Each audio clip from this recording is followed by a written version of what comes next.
And the system was part of it. But as a teacher, you learn that you can't just keep telling people they're wrong just because people don't perform if they're worried about making mistakes. People perform. So that was the first thing, is I learned that, you know what, it isn't just all mistakes. Hey everybody, it's Tim Hinton, the Beast of the Marching Arts. We are talking about 3 things I wish I had known when I started teaching, and boy, do I have a ringer today. Gene Monterastelli's here. Gene, how are you? Oh, it's a wonderful day in Casper, Wyoming. Oh, wonderful. I'm so glad that you've stopped everything to talk with me today. The idea is simply to look back at when you first started doing this kind of work, and what were things that kind of now your older self you'd like to look back and say, I wish I'd known a few things. And of course, there's probably a list of about 100 things that we could all come up with. But I've asked you to cull it down to 3. Now, anybody listening, in case, well, everybody knows who you are, Gene. You're really famous, especially in the whole world of drum corps. But I want to remind everybody, he gave me some information. This is interesting. He started in drum corps in 1958. The Marquette Crusaders in Ottawa, Illinois. You first started teaching in 1963, 5 years later, and then you became an adjudicator in Central States Judge Association in 1966, and you did that all the way through 2016. In the middle of that time, you also were a DCI visual judge. Everybody knows you from your role there is a renowned visual judge. And in the middle of all this, you had a long stint with the Troopers, and you've also worked with lots of drum corps like Santa Clara, Blue Devils, Troopers, VK, Suncoast Sound, Phantom Regiment, Blue Coats, Pacific Crest, Boston Mandarins, Oregon Crusaders, et cetera, et cetera. So everybody, this is a man that has a great history. I mean, of course, now you're doing the Drum Major Leadership Program. All of this is great stuff. You're sort of a legend in the world of instruction and judging in the world of drum corps. How does it feel to be, like, you know that, right? Everybody knows who you are, Gene. Well, I guess one thing I can say, I've survived. Okay, well, that's valuable right there. And that's a positive. My son calls and says, what's up? And I'll say, my age and my weight. And one of those 2 is a positive. Okay.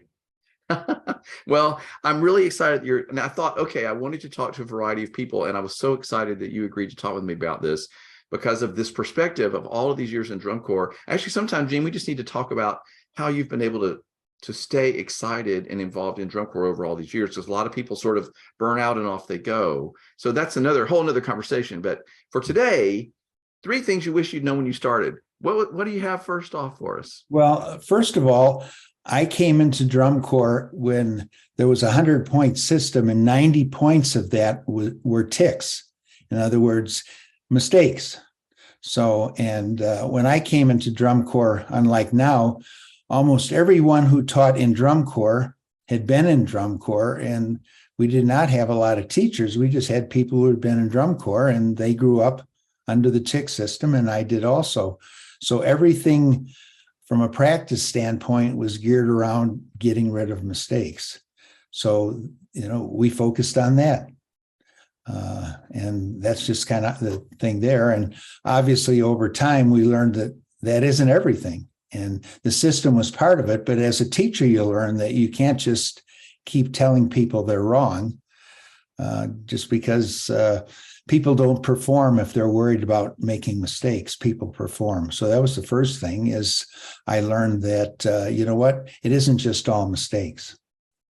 Yeah, that's really interesting. Of course, we switched to the build-up system in the early 80s, and it became more about what are you bringing to the table as opposed to how are you making mistakes and we're getting those ticks. That really changed, I think, the activities, or should have, or started to change the activities relationship with judges. The judge became your ally as opposed to sort of your enemy. Well, I don't even know if it was enemy, and certainly as a teacher. And the one advantage of that system was, in fact, we knew specifically what they were dealing with and what the score was all about. Yeah, that's true. Even now, as instructors, we do, in fact, deal with mistakes. But back then, the focus was entirely on getting rid of mistakes. Yeah, and I regret using the word enemy because I don't think that's the case. But there was a little bit of an adversarial relationship where you felt like the judge was taking things away from you. Now the judge is giving you things, giving you credit for all the things that you're doing. So I like that much better. So if you're looking back to that to early Gene out there teaching, would you talk about would you tell that Gene say more positive comments, Well, build students up? yeah, two things to that. One, in fact, I remember, well, I can remember the person's name. His name was Anthony Scatella. He was with Boston. And when I was working with them, knowing things about how to teach, I came over and just told him he did some things right. And later on, after practice, he came up to me and said, you're the first person that's talked to me in 2 years on the field. Because again, even then, and that's much later, on the field for visual, we're still trying to fix mistakes all the time instead of talking to people about what they were doing right. And since he was very good at what he did, nobody ever talked to him. And thus his comment, I was the first person who would talk to him in 2 years on the field. Wow. Because he didn't make mistakes. That's amazing. And you know what, that's fascinating, because you hear these stories of people feeling like they're not getting enough attention. Sometimes that's a compliment, because there are other fires and you're not one of them, right? but the other thing is it really and truly is important. And that's why we do it. We've got to tell them, in fact, that they're right. In fact, that's the second thing I think I learned over time.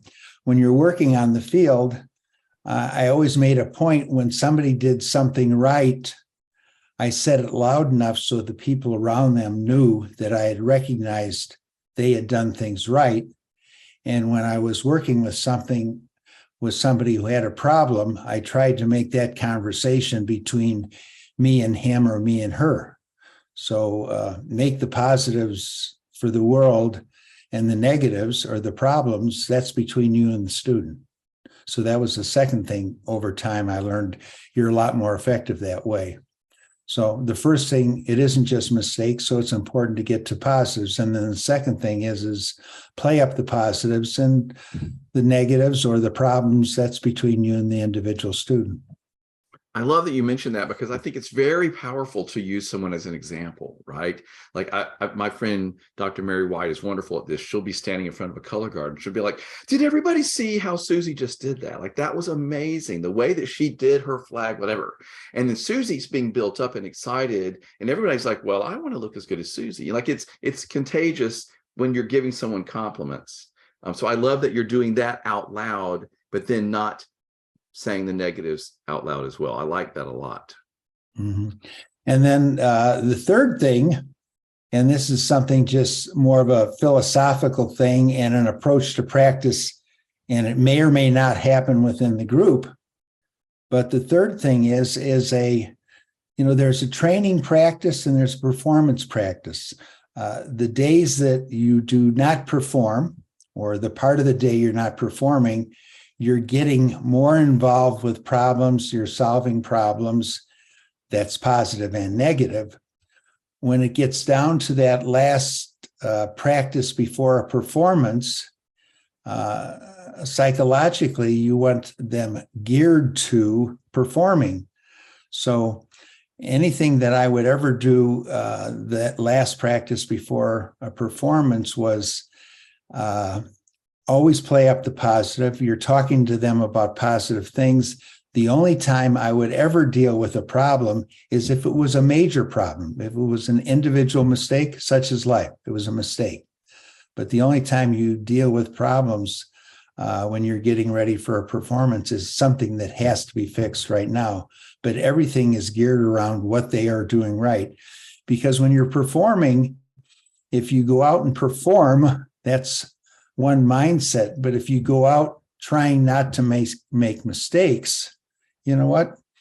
If you're high jumping, you may get over 6 foot, but you're worried about things, you won't get to 6'6" or whatever the number is. The point of it is you want them free mentally and emotionally to perform. Performing is fun. And if you're going out having fun, we've had training for the last week. Now just go perform, because there's not a lot of training you're going to get in the last hour. So you want to get them mentally and emotionally ready to perform. Yeah, you want them to have that confidence and to feel really good and like they're ready, right? And Yeah, they're not going to feel that way if you're correcting beating things them up to down. the last minute. That makes sense. Yeah, you keep correcting them. You did this, you did that. So you've been a part of the activity your whole life for such a long time. What is Yeah, it actually, about? decades why I think it's, well, I was in drum corps the 50s, the 60s, the 70s, the 80s, the 90s, the thousands, the tens, the 20s. That's 8 decades. Amazing. And I'm That's only really, 78, but basically, yeah. I don't know how Yeah, you did that. 60. Yeah, that's 60 years of fulls and 2 decades on either side of partials. That's really, really Why? cool. Yeah. Yeah. Why has it lasted? You know what? Yeah. Point one, it's fun. The other thing is I've got a lot of friends involved. Two, certainly the last 20 years, when I stopped judging. Well, this quick story. All right.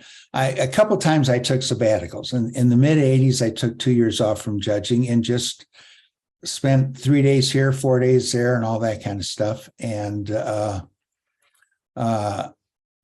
because I thought, I'd been strictly judging from the mid 70s to the mid 80s, and it was time to go back, just like you take a sabbatical from teaching. Or from teaching, you go out into the real world and do something before you go back in the classroom, you learn something. Well, it's the same thing as a judge. It had been 10 years since I had taught. And the reason I got into judging originally is it was going to make me a better teacher. All right. Well, now I'd been judging, and the reason I went back to a couple of years of teaching, it was going to make me a better judge. So then I did it, and then another 15 years, and then in 99 and 2000, it was time to do that again. And so then I worked strictly with one corps. I worked with Southman for 2 years. That's when they came back from their sabbatical, and they had a couple of them over the years. And a good friend of mine, Pat Sadling, was the director. So I worked with one corps strictly, and that was Southwind. Then I came back and judged a year. Well, over time, back then, judges didn't stick around forever. Now we got judges that literally stick around for a long time. And I got back, and basically at that point, well, back then we judged longer periods of time. Now judges go out for 3 or 4 days and they can have reply. Back then we had fewer judges and more contests. So we would go out a week, 10 days at a time. Well, it may seem glamorous, but when you've got a week stretch where you're 2 days in Iowa, 2 days in Illinois, and then you fly to Mississippi for 3 days or whatever, and all you're doing literally is traveling during the day, judge at night, get up early the next morning, travel again. And plus the other thing, most of my generation had moved on, so judging really isn't all that glamorous and fun if you're away from home for a week to 10 days and all you're doing is judging for 2 or 3 hours a day. Yeah, it's very So grueling. and I enjoyed that 2 years with Southwind. So then I went back to teaching, and the first corps I was with after that was with the Phantom Regiment. And then I found that doing that, 2 years was enough. At that point, I think they were tired of listening to me, and it was good. And so over the next almost 20 years, 8 or 9 different corps, and I even learned a lot more, quite frankly. In fact, I think I learned more about judging and teaching in the 20 years I didn't judge and just taught than I probably did the first 40 or whatever it was, just because of, a lot of different aspects to it. Plus, quite frankly, teaching is fun. And if you spend a week or 2 in spring training, you're teaching all day. So you are doing something you enjoy doing all day. Oh, yeah. And then the thing with the drum majors, that came up a number of years ago.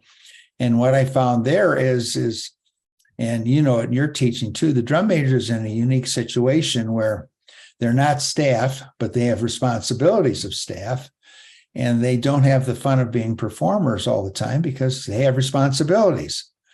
And some of the association they can't have as a drum major because, in fact, they are in charge. And they have a lot of responsibilities, and depending on the course, sometimes it's way too many. But in any event, so what I tried to do with the drum majors, the first thing is we established a community of drum majors, and they got to know each other better. So if nothing else, they had some peers that they could talk to. And, they're thrown together a lot of times anyway, but this way it even made it better. They had people that had the same problems in the same situations they had. Right. It's great. And so that that, and that's one of the things we do. Well, now we have an annual meeting in January when the corps get together, the drum majors get together. I also believe that I think the corps now get together, get along better because of the fact that the drum majors are all friends. And so they've worked out. And if there are problems, it's easier to work out problems when you've got friends, in the other group of buses. That is a great point, Gene. And I think that can't be overstated. I think that has really created a lot of goodwill and camaraderie amongst groups. And interestingly enough, from the drum major seminar we have every year in January, a couple of years ago, we actually had a wedding. Claire Albrecht and Samuel Crawford, they met each other at the drum major seminar. Cool. That's great. Claire was with cadets and Samuel with bluecoats. And of course, you've dealt with them all the time. Yeah, they're wonderful. So that was probably the first, we have weddings and drum corps all the time because, of course, you're together. But this is the first one we actually had through the seminar. These two met and, they got married just a few years ago. That's awesome. That's very cool. Well, thank you for sharing all that. I love it. And I love what you had to say. And it's all very practical and very smart. And I could see, I'm glad that you were able to share that. I think people will benefit for sure. Marching Arts Education is the home of the Marching Roundtable podcast. We give you access to the top marching arts professionals through live webinars, podcasts, videos, interviews, and online coursework. With over 1,000 podcasts and hundreds of webinars and videos, there are hours of great professional development for you and your staff. Sign up for a membership to Marching Arts Education to get complete access to all webinars, videos, and podcasts, plus discounts on coursework. Many directors are using professional development funds through their school or boosters to make these resources available to their staff. Imagine what you could do with so many great new ideas from the top professionals in our activity. Subscribe to our YouTube channel and sign up for our newsletter to find out about the latest podcasts, webinars, and new content. Find all of this and sign up at marchingartseducation.com.